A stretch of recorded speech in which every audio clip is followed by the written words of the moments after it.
obviously there was a excellent reaction to the fact of your relationship on the show by the audience.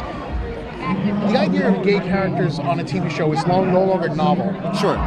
So why is it being greeted in such a big way on Star Trek? I really think, in part, because there's been such a legacy of fandom for Star Trek for all these years, that I think they've been clamoring for it. They've really been hungry for it. I've heard that anecdotally over and over again from people who've tweeted it to me. I have one of my very best friends is a longtime, huge Star Trek fan, going to conventions back in the 70s, and mimeographing, fan letters.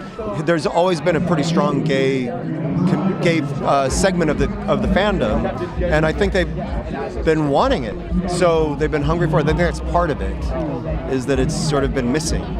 It's been a blind spot.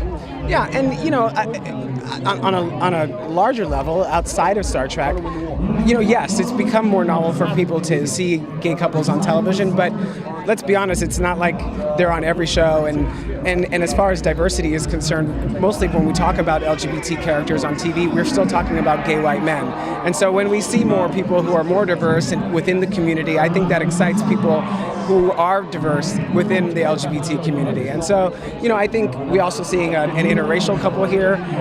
So I think there are a lot of reasons to be excited. Yeah. Star Trek's place now in this world today, obviously the original series held a very important place given the state we were in then. What do you think is Star Trek's role now? Well, our whole season is about culture clash, or at least a big part of it is about culture clash, and I think it's safe to say there's a lot of culture clash happening in our country and in our planet right now.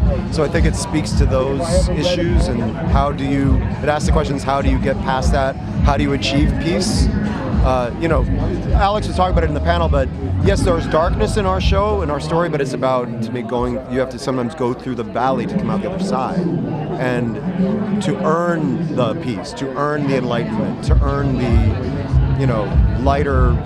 the light to shine. Light always does create shadow, so there's always shadow as part of our world.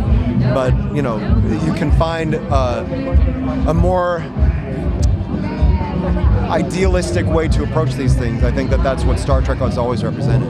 I think when we're in adversarial situations, whether they be war or, disagreements with people in your life, I think it's easy to make their point of view very one-dimensional and make them evil in some way, just to make your side of the story more palatable to yourself. And so, but what we're doing here on Star Trek, what they're doing here on Star Trek, is there are two sides to every story, and we really get to see and feel what the other side is feeling, and why they're feeling the way that they're feeling, and why both of these sides are adversarial.